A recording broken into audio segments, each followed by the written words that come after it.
Number 18. Dear school officials, thank you for deciding to participate in the upcoming 2025 Student Art Exhibition. Our organization's event has been a platform for showcasing the artistic talents of young students for a decade. After reviewing the applications we've received, we can't wait to exhibit your students' work. However, please note that there has been a change to the submission deadline for your students' work. The deadline is April 15th instead of March 28th. Please send the work to the address of which we have already notified you. Thank you.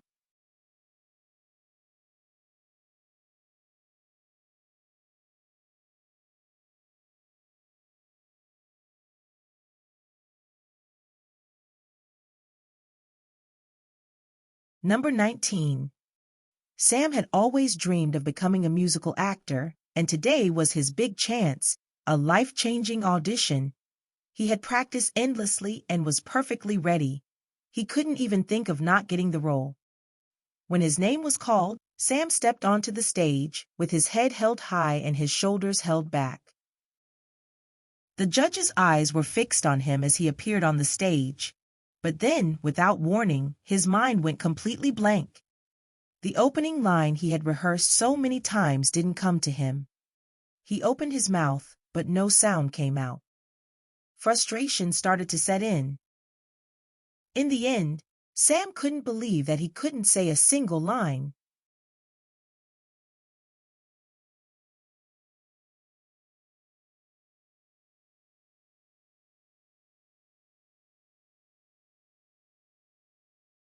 Number 20. People have an anti-persuasion radar or defense system that goes off when someone is trying to persuade them. The more something or someone disagrees with them, the less likely they are to listen.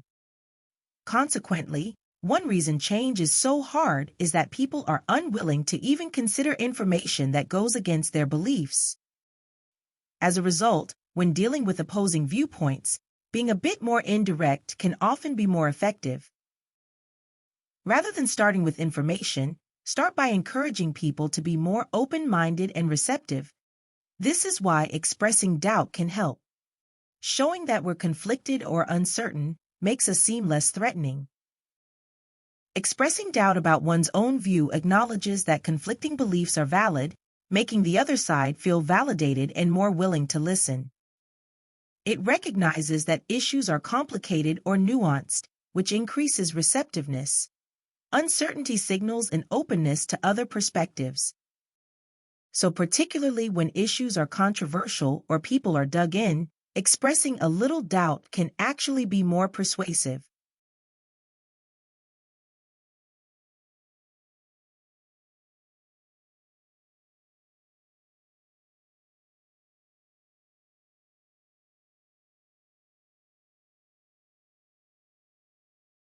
Number 21. The unity of science and philosophy in the old classical sense was perhaps best described by the famous tree of Descartes. The roots of this tree corresponded to metaphysics, the intelligible principles, the trunk to physics, statements of intermediate generality, and the branches and fruit to what we would call applied science. He regarded the whole system of science and philosophy as we today regard science alone. He felt that the metaphysical principles were ultimately justified by their fruits, not merely by their self-evidence.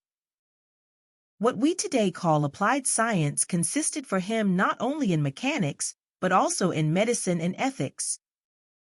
The difficulty was that from the general principles of Cartesian or Aristotelian science philosophy, no results could be derived which were precisely in agreement with observation, but these principles seemed to be intelligible and plausible, so the tree was cut in the middle. For the derivation of technical results, it was necessary to start from the physical principles in the trunk. Science in the new sense was to think only of how the fruits would develop from the trunk without regard to the roots.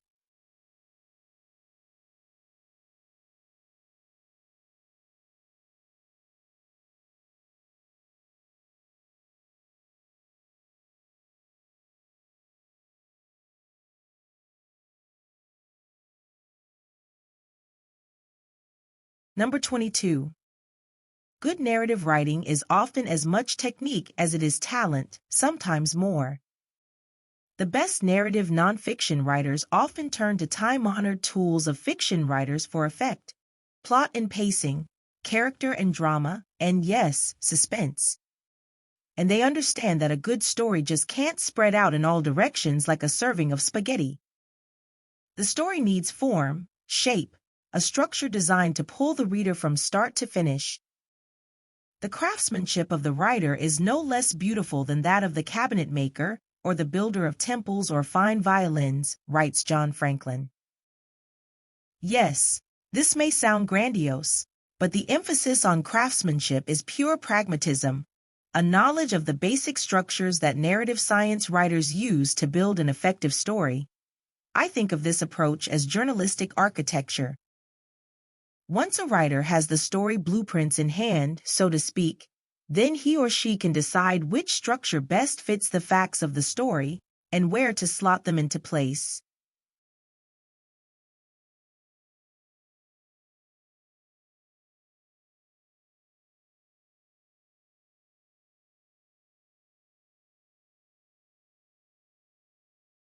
Number 23.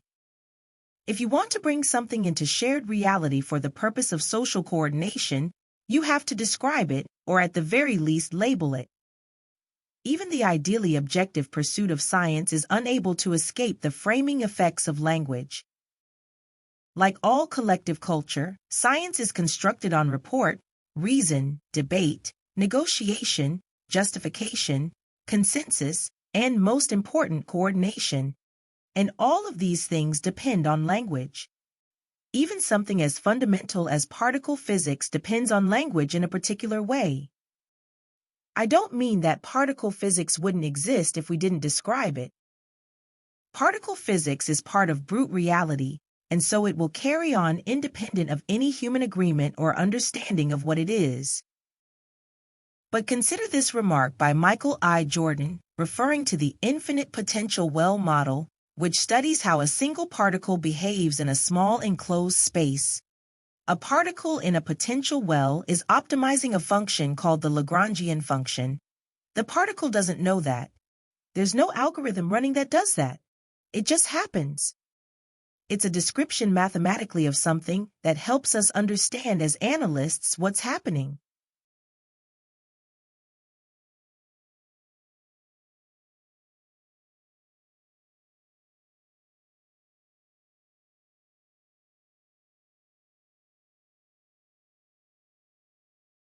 Number 24.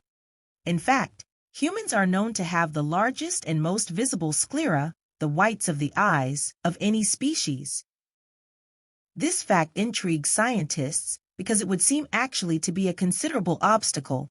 Imagine, for example, the classic war movie scene where the soldier dresses in camouflage and paints his face with green and brown color, but can do nothing about his noticeably white sclera, beaming bright against the jungle.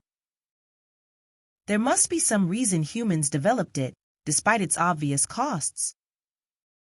In fact, the advantage of visible sclera, so goes the cooperative eye hypothesis, is precisely that it enables humans to see clearly, and from a distance, which direction other humans are looking. Michael Tomasello showed in a 2007 study that chimpanzees, gorillas, and bonobos, our nearest cousins, follow the direction of each other's heads, whereas human infants follow the direction of each other's eyes. So the value of looking someone in the eye may in fact be something uniquely human.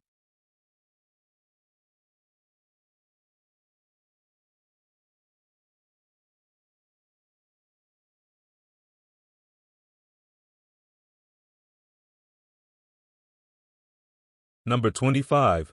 The above graph shows U.S. online grocery sales recorded in the month of March from 2020 to 2023. Total online grocery sales peaked at $9.3 billion in March 2021, showing an increase of $2.8 billion since March 2020. In March 2022, total online grocery sales decreased to $8.7 billion, but they were still the second highest in the time frame observed. Sales of ship-to-home services recorded the lowest in March 2023 and were less than half the sales of delivery services recorded in the same year. Although sales of pickup services declined after their peak in March 2021, they consistently outnumbered those of delivery services throughout the following years. While sales of ship-to-home services outperformed those of delivery services in March 2020, sales of delivery services exceeded those of ship-to-home services in March 2021.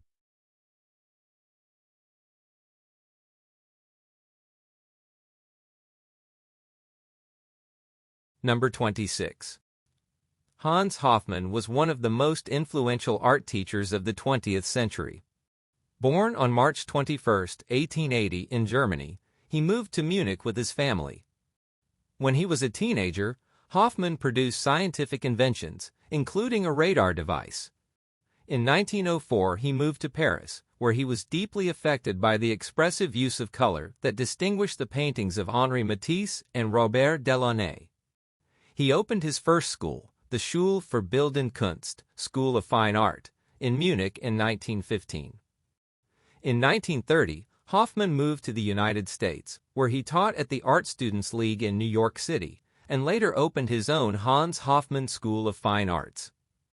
By 1939, he was able to break away from the expressionistic landscapes and still lifes he had painted in the early 1930s. At the age of 85, he was still very active in his studio and completed approximately 45 paintings.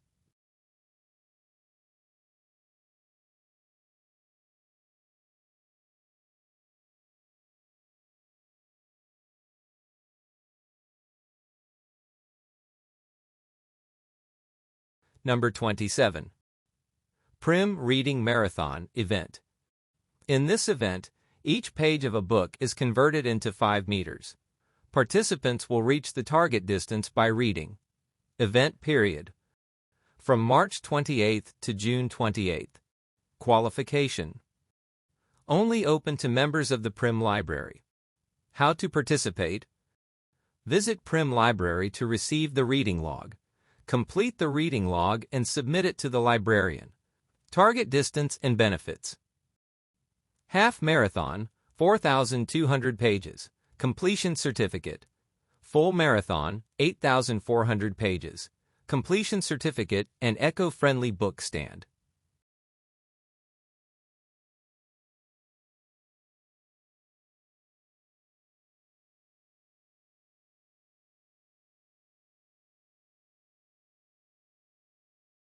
Number 28, 2025.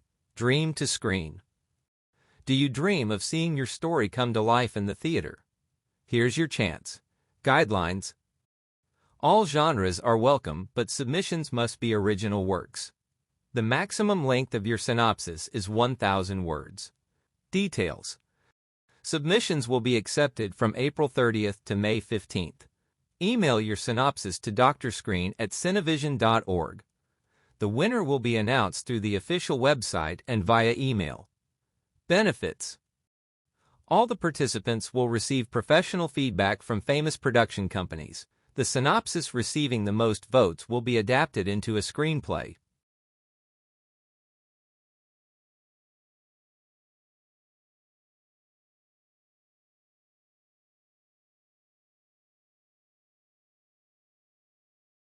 Number 29. We lack a sufficient vocabulary for making sense of the sources of error. The more scientific knowledge we accumulate, the better we understand that the ignorance over which the knowledge enterprise is built is shockingly deep. For instance, it turned out that psychoanalysis's attempt to delimit the sources of error by categorizing the kinds of mistakes to which humans are subject in light of the therapeutic situation in The Talking Cure draws on misguided assumptions about the normalcy conditions for subjects.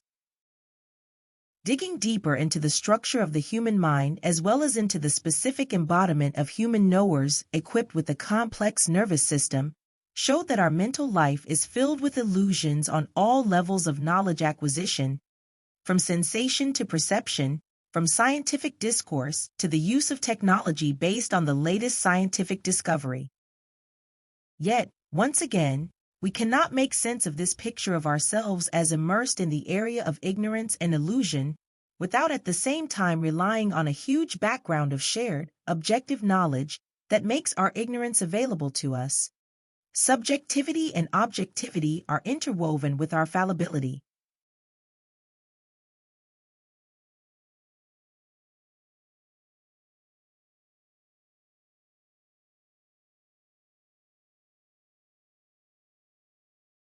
Number 30. Surely one reason that copies have lost their sense of human connection, abundance, and intimate relation is that modern technology has made copying so easy. The methods of copying available to us have never been more powerfully abundant. This seems true even as a sense of loss has attended our ever more powerful means to reproduce what we care about. Walter Benjamin has famously formulated this loss as an aura, that which is lost in mechanical reproduction. The aura of a work of art, he suggests, cannot be copied by mechanical technology. By around 1900, he writes, technical reproduction had reached a standard that not only permitted it to reproduce all transmitted works of art and thus to cause the most profound change in their impact upon the public. The ability to copy mechanically substituted a plurality of copies for a unique existence, Benjamin argued. In addition to transforming art and the public's relation to it, Benjamin asserted that mechanical reproduction has the power to rend traditions by interfering with the authority of objects embedded in the fabric of tradition. This threat to tradition was twofold and concerned the presence of objects, Benjamin believed.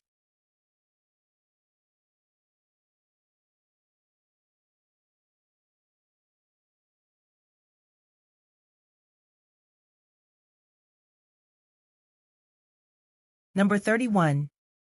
Life is insecure and human well-being is fragile.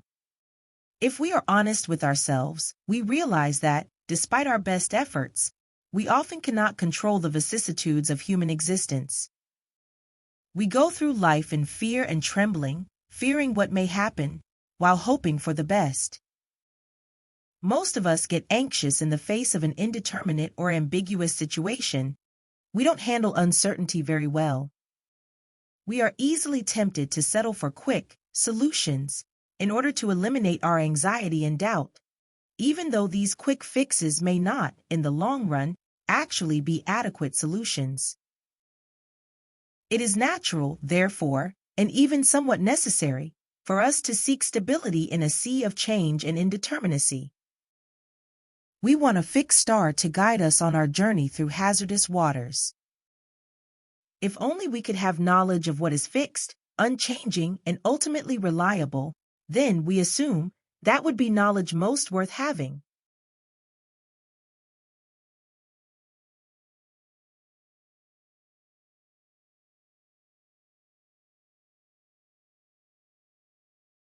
Number 32. In one of the most famous passages of Being and Nothingness, The Look, Jean-Paul Sartre describes the peculiar vulnerability that develops when someone goes from seeing, being a self with a perspective on the world, to being seen, having to confront the perspective of another on oneself. He illustrates it with the example of someone looking through a keyhole who suddenly finds himself caught by someone watching him. The look of the other is always unnerving, Sartre argues, not only because we momentarily recognize ourselves in it through our imagination of their judgment of us, but also because we don't. We can always step back, challenge our perception of others' perceptions of ourselves, or explain them away, but we don't know what these perceptions really are. Others have the distinctive power of making us feel judged in ways we cannot fully control.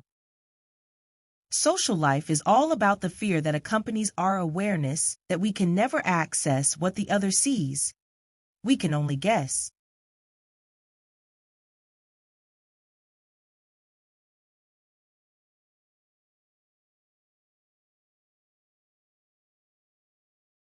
Number 33.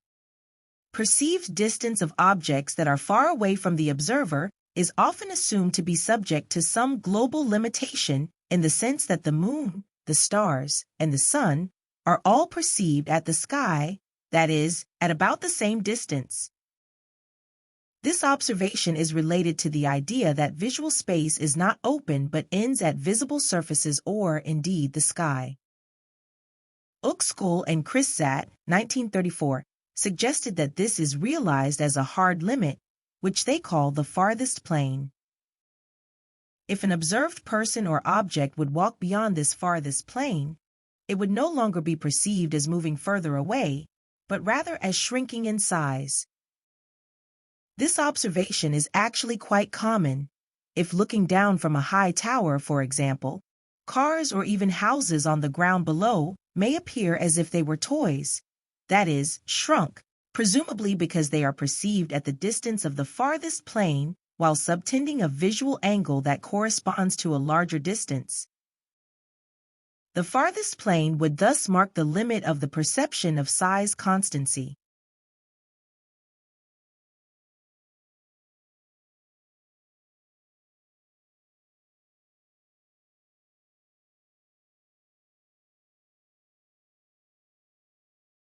Number 34.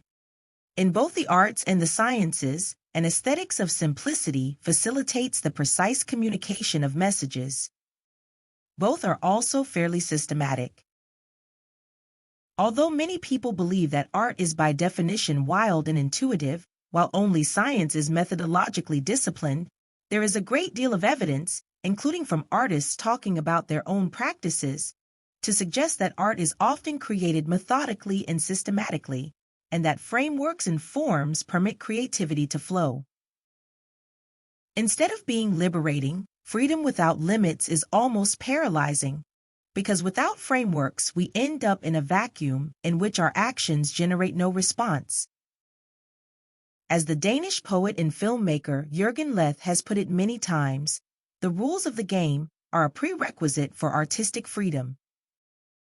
They provide a solid form or structure that enables the artist to make use of the gifts of chance, to use Leth's expression, and in which a part of the world can be exhibited in a non-chaotic manner. In order to create beauty, the artist must restrict him or herself.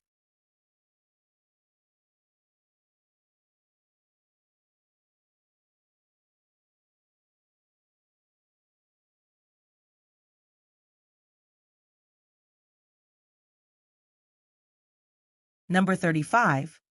Cultural storage and transmission require humans to accomplish the work of storing knowledge and passing it on to the next generation by means other than DNA. To that end, humans develop techniques of memorization, of transmitting knowledge through education, and by using external memory devices. The Chauvet Cave was such a device, a place that humans returned to generation after generation, cooperating on a project that none of them could have accomplished alone. Each generation of artists learned techniques and continued the work of previous ones, preserving and improving what their predecessors had worked on. For us, the idea that humans might work on a single system of caves for thousands of years in the same style is almost unimaginable. But these early humans were highly conscious of the importance of storing and preserving knowledge and of passing down ideas.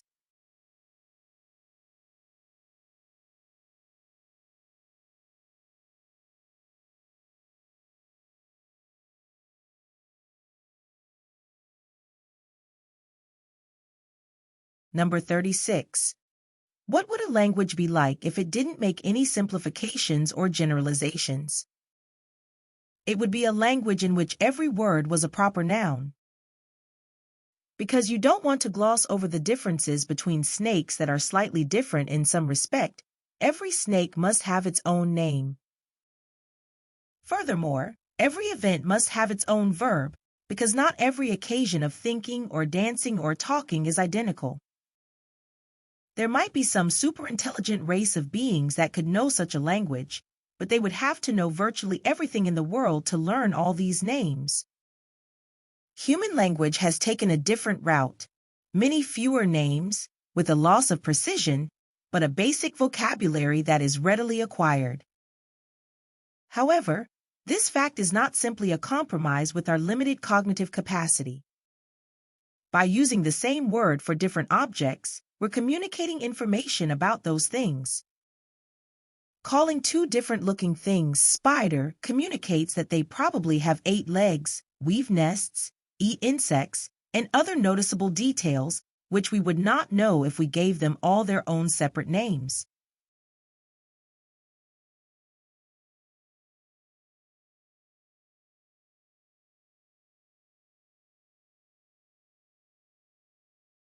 Number 37. Self-regulation has been suggested as an alternative way to hold the tech industry to account.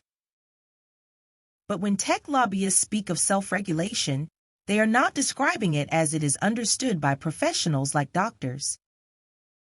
Unlike in medicine, there are no mandatory ethical qualifications for working as a software engineer or technology executive. There is no enforceable industry code of conduct. There is no obligatory certification. There is no duty to put the public ahead of profit. There are few consequences for serious moral failings, no real fear of being suspended or struck off. Recent years have seen an explosion of AI ethics charters and the like, filled with well-meaning generalities about the responsible use of powerful computers. But without consequences for violating them, these charters are just toothless statements of aspiration. The tech industry is basically saying, trust us. But blind trust is not how we govern doctors, lawyers, bankers, pilots, or anyone else in unelected positions of social responsibility. Tech is the exception, and it's not clear why.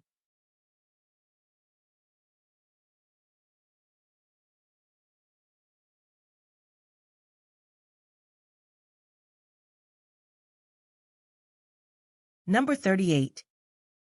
We experience emotions as different bodily sensations, such as a beating heart and sweaty palms. We recognize emotions in others by their facial expressions and behavior. One prominent idea is that we are born with a fixed set of basic emotions that are universal within our species, notably happiness, sadness, fear, surprise, disgust, and anger. Just as we attach the word gravity to our intuitive understanding about how objects move through space, we simply attach words to each of these innate and universal emotions once those words become available. An alternative view is that we make sense of the sensations we feel and the facial expressions we see only when we attach words to them. We develop rather than inherit our emotional concepts. Key evidence is that children are unable to categorize facial expressions as representing different emotions until they have acquired a lexicon of words for emotions. Before having such words, faces that we might view as angry, sad, or fearful are all categorized together as unpleasant. By acquiring the words for different types of emotions while experiencing sensations or observing their expressions in others, we develop a set of concepts into which those feelings can be placed.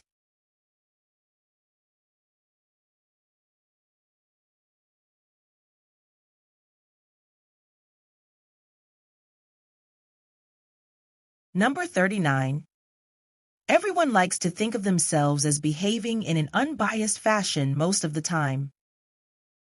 We all view ourselves similar to the blindfolded statue of Lady Justice, evaluating competing claims without bias, emotions, or motivations.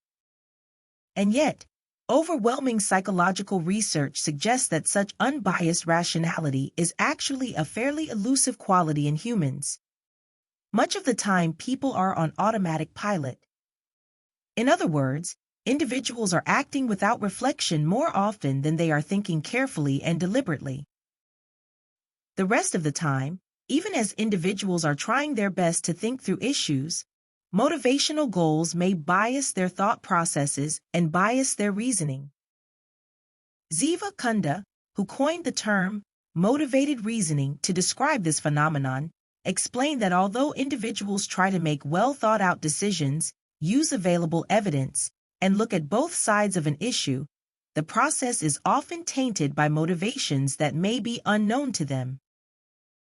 Individuals' motivations may direct them to attend more carefully to some information while ignoring other relevant facts.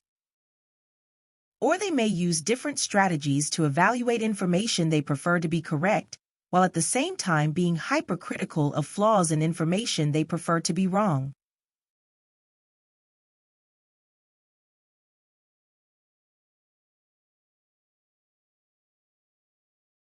Number 40. It may be assumed that meta-algorithmics, that is, the creation of algorithms that generate other algorithms, is a human creation as well. A human programmer must have composed the first algorithm that, in turn, generates new algorithms, and as such, the initial programmer must be in control of the original idea. However, this is not necessarily true. Unlike humanly conceived ideas, where the author is the intellectual owner of the idea, algorithms are processes that define, describe, and implement a series of actions that in turn produce other actions. During the transfer of actions, it is possible for a discrepancy to occur between the original intention and the actual result. If that happens, then, by definition, the author of the algorithm is not in control of, and therefore does not own intellectually from that point on, the resulting process. Theoretically, ownership of an idea is intrinsically connected to the predictability of its outcome, that is, to its intellectual control. Therefore, in the absence of human control, the ownership of the algorithmic process must be instead credited to the device that produced it, that is, to the computer. Summary. The new notion of intellectual ownership is created by meta-algorithmics, as algorithms can produce outcomes that are unpredictable to human programmers, potentially attributing ownership to the computer itself.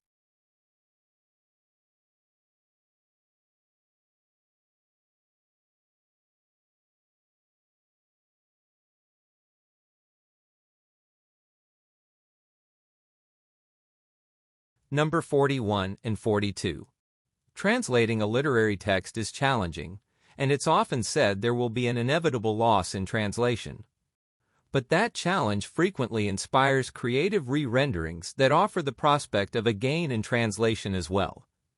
A washing machine manual doesn't present the same challenges, nor therefore does it inspire the same creativity either. But where, in terms of the opposition between literary and non-literary language, might we position philosophy's language? Might philosophy want to avoid a translatory economy that aims for a gain in translation but risks a loss? Philosophy wishes to convey its truths intact, without loss, and without gain either, or at least it might hesitate to offer its truths to translation without further clarification of what a gain, and indeed a gain in depth, actually means. It cannot be a matter of offsetting stylistic losses.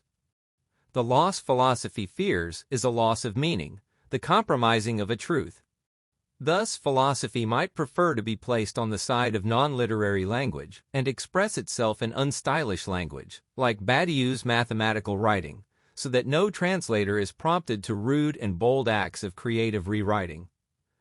If philosophy wishes to increase its range and avoid being restricted to a national or regional tradition, it needs a translation model that conveys philosophical truths to the world without any economic fluctuations of loss and gain.